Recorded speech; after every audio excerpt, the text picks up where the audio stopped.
this is a wild outbuilding. I could fit my house in this thing. Wow. Look at the lights there too. Man, look at this thing. I love the two-tone, the white roof and the, I don't know if it's like a copper color. This is really, really cool. Oh, look, yeah, there's a buyer's guide on it. Is this from when he purchased it? Yeah, you still got the window sticker on it. Holy, so is this a super low mileage car? Honestly, I didn't even look at the mileage. 29,129 miles on it. Is that car right there what I think it is? It's a Jag. E-Type? Yeah. Oh, wow, I didn't know that was here. Well, I don't know, is it E-Type? Yeah. Yeah, E-Type. You want to do this instead? Well, this is the other one I was going to ask you about. We have that one, this one, and that one. Did we just come here for... We have these three. If you're interested, if you want to do them. I didn't know you had this. I just thought it was a Jag. This is a... Oh my God. Yeah. It doesn't run worth a squat. He fiddled with it over the years, but honestly, for mechanical stuff, you really got to know what you're doing with these cars. But same thing, it's solid. It's a solid car. It's just, it needs cleaned up.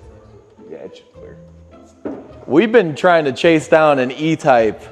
Well, we know where a bunch are, but we were never allowed to do them. And then we had a lead on another one, and we just stumbled upon this one looking at one of your other vehicles. I mean, honestly, the rims were brand new when you got it. Ooh, Mike. Tires are fairly new. It's just been sitting here forever. All right, back to the task at hand. That was a whole whirlwind. We just looked at a bunch of stuff. I'm juiced right now. I can't believe we just found one of those. The movie Christine, this car. In the movie, it was a 1958 Fury, Plymouth Fury. Okay. This is a 60 Dodge Dart Seneca. So they were both made by Chrysler. The body style is the only thing really different is the front grille, a little bit, but it's the same style car. Oh, okay. If you put them next to each other, they're very similar.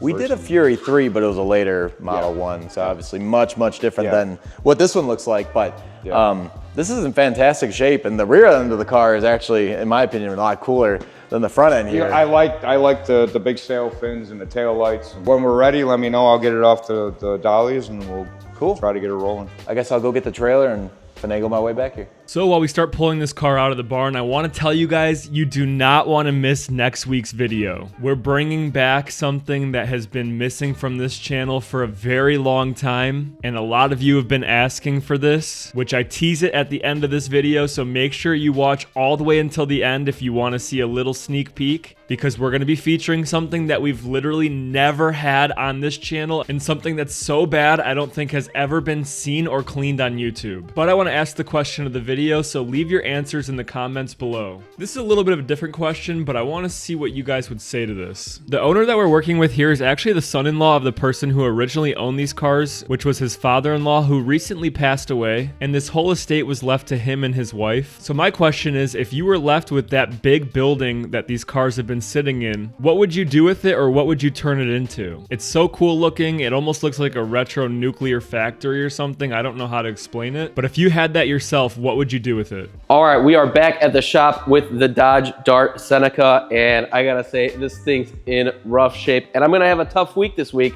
because RJ's out of town doing a little bit of business for WD Auto Supply, so we can keep that company moving. So it's just Brent and I this week. I had no idea that this car existed. I knew of the 70s Dodge Darts were more of a muscle car type of vehicle. I never knew there were these big body sedans like this, and I gotta say, I really like the styling. I've mostly seen and worked on Fords and Chevys, Cadillacs, Lincolns of the era, and not a lot of Dodges. So this thing is really, really cool. And I gotta ask you guys in the comments, what color do you think this paint is? I know it's covered up in a bunch of dust right now. Well, I did notice, Mike, right here, there's a little glimmer of a couple different colors. I can't tell if it's copper, is it purple, champagne, what do you think?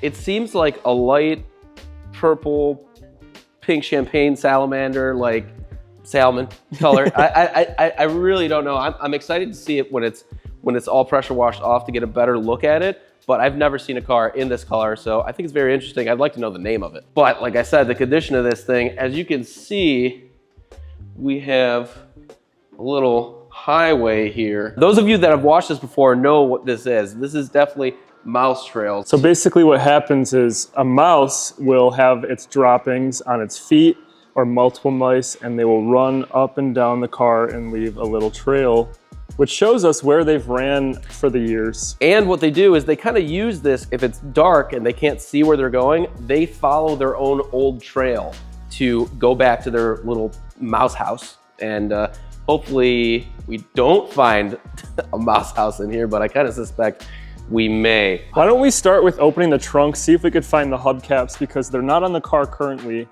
and see what else is in there. Maybe there is a mouse house. Also, before you open the trunk, do you think, first of all, these taillights are pretty cool. Do you think this little light right here actually works? No. What's that for? That's just like a reflector for sure. I don't think that has any power to it. But I do have a question also.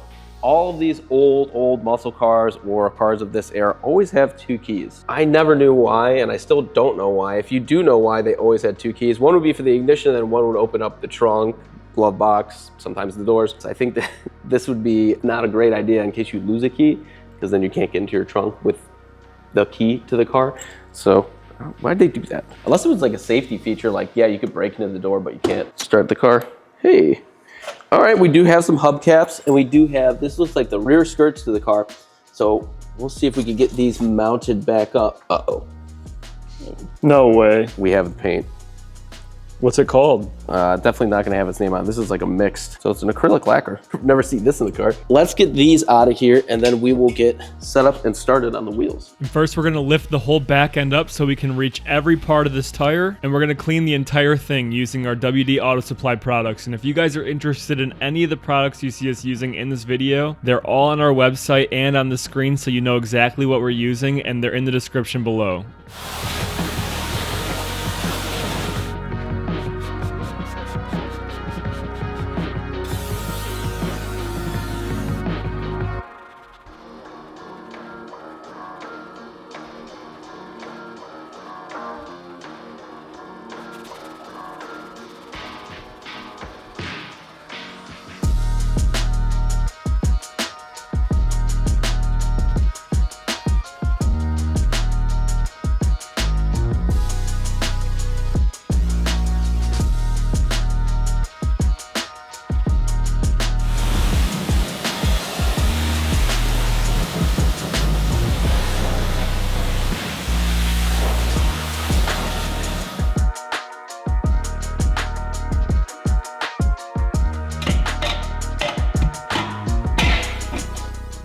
All right, as you guys just saw, we did clean all of the hubcaps. I tried to put them on, but as you can see, the wheel weights that someone mounted onto this rim get in the way of the mounting ring. So they didn't take this into consideration when they balanced this wheel. With that being said, we're gonna box these up for the owner, and then we're gonna move on to the pressure washing.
Okay, now this is the part where I'm really confused, and maybe somebody in the comments can give us some insight. But how was this paint job even done? We have the top layer color, which is what, like champagne? Yeah, like a champagne. But underneath you have burgundy, and then we have what looks like primer. Yeah, so that's definitely primer, then that's the bare steel. did they paint over the burgundy, or did they use the burgundy as a base color to get to this color? Or, last question, was it this burgundy and they used that paint can in the trunk to paint the whole car by hand? Is very likely.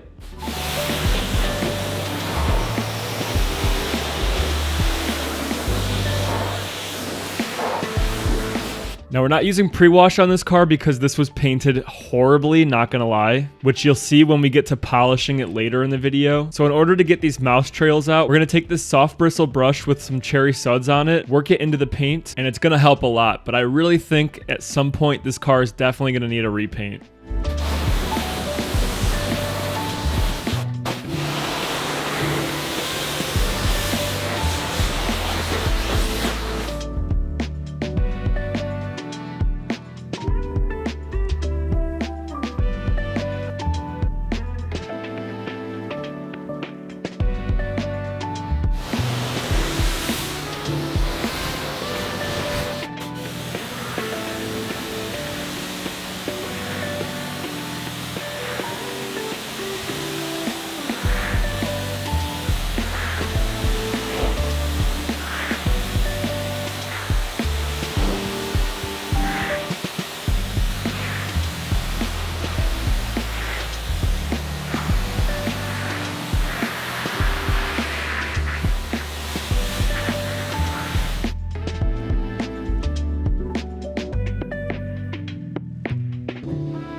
And this car had so much crud left over in the paint that we're gonna re-soap it and use our clay mitts now before even using iron kryptonite, just to get even more out of the paint, which you'll see later again in the polishing why that made sense, because it was a nightmare. Okay, Mike, now that the car's all washed off, it's hard to tell if there's any actual iron in the paint because it's kind of a purplish, yellowish color. Yeah, this definitely hides it more than I've ever seen any other car.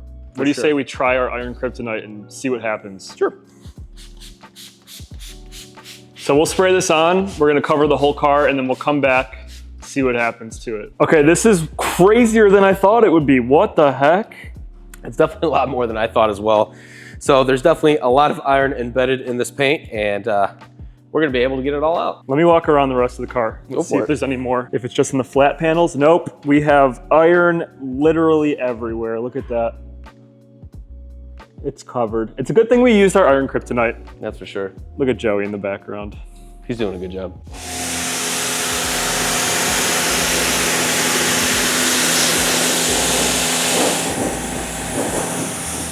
So now we're moving on to the engine bay of the Dodge Dart. It's my first time opening it up. I'm pretty sure this has, yep, inline six. This is a, I think it's called a 225 slant nose, 3.7 liter. And I can tell he's done a good bit of work on this car because there's a lot of new stuff around here. But he mentioned that he was having a lot of trouble getting this car to idle correctly. So we think, and he thinks, that it might be something to do with the firing order. So hopefully we're gonna have Adam come in and check this car out, and hopefully we can get this thing up and running. There's so much room to work in here though. Old school cars with inline six motors have the absolute most room. These bodies were built to have V8s put in them. Not that large of V8s, but you still have just an astronomical amount of room. That's the beautiful thing about an old car, is they're just simple and they got a lot of room. And we gotta get this air box out of here and get it cleaned up. You like that?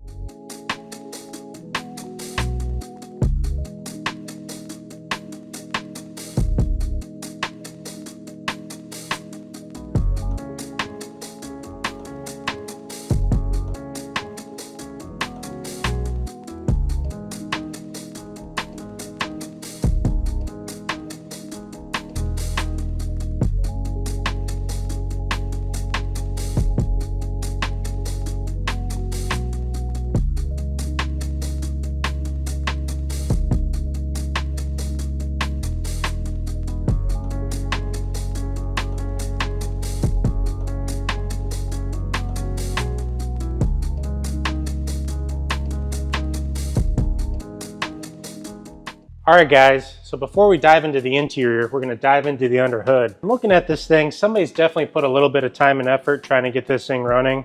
Carb's pretty clean, got a new fuel line, filter, cap, wires, fuel pump. So somebody's definitely put a little bit of money into this. We have fired it up and it's not running that great. So after looking into it a little bit, I went ahead and checked that the firing order's in the right order. It's definitely missing, that's the big thing. So the firing order is good. We got spark in all the holes. Carb's got fuel. It does fire up and kind of run. So that's driving me down this path. So right now what we're gonna be doing is we're gonna be checking the compression on this motor, and we're gonna see if there's anything wrong with any of these holes. So it could be a bent valve, it could be a broken piston, it could have no rings in it. Just to start off, I have it in number 2. So as it cranks over,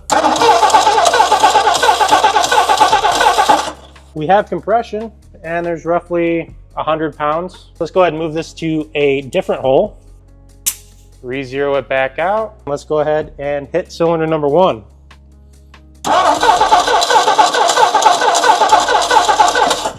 Not moving at all. So there's something wrong in that specific cylinder. I don't know what it could be. Sometimes you'll get a little bit of a reading with even a small leak because you're moving so much air. Gotta be a pretty big leak that's going on there. So would you recommend working on the engine, or would you just swap it out? Depends on what the customer wants to do with the car. If he's impartial to this, having a slant 6, then fix this one up and make it run. Or if he wants to turn this thing into a little bit of a hot rod, then let's put a 392 Hemi in here, or a Hellcat, or something cool, you know? Or what might fit even better for this, because it is a straight 6, the new twin turbo Hurricane motor that Dodge just came out with, that they're putting in all their performance stuff and trucks. That might actually be a pretty cool fit for this. All right, let's go hop in the interior. Moving on to the interior of this Dodge Dart, we can see that the exterior and the interior match perfectly. So I'm not sure if this was totally repainted. It seems like the outside was repainted. Maybe someone who knows a lot about these cars could let me know if this was something that came standard. So this is the first time I've ever seen anything like this on any car of any year. But this speedometer over here is actually translucent.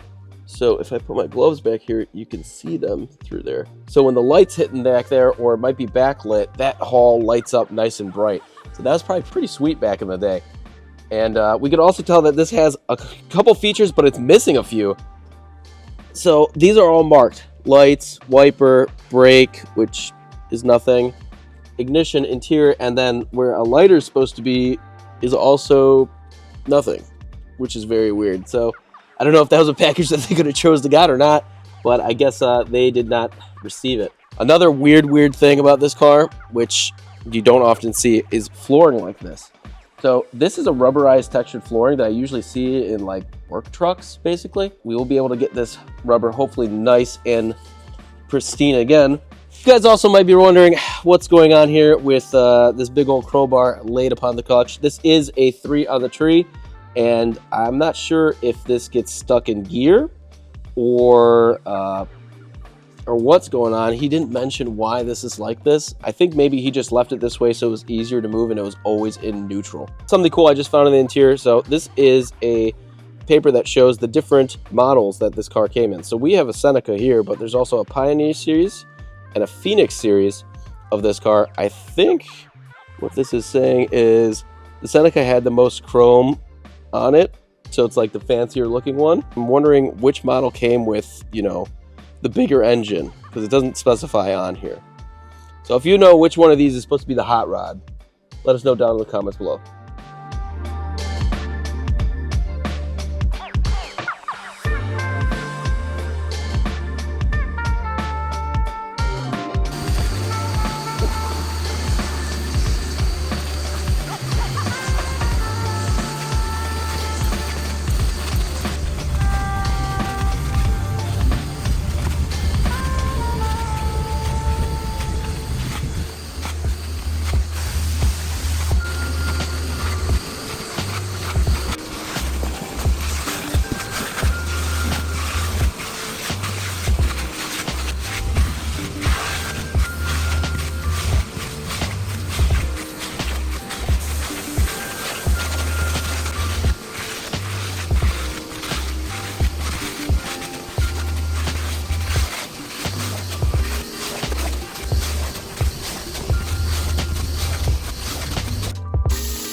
Okay, now for the polishing. First of all, it's Mike and I doing it. Normally you see RJ doing it, so this is very, very rare to see on video. But I'm just gonna be honest, done really horribly, and I'm almost tempted to say hand painted. But what was even more confusing was every time we were polishing the paint, this sticky black stuff was coming out that we had to use Super Slick to get off. So if there's any pro paint correctors out there watching, leave a comment down below why this is happening with this really, really bad paint.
Sazón.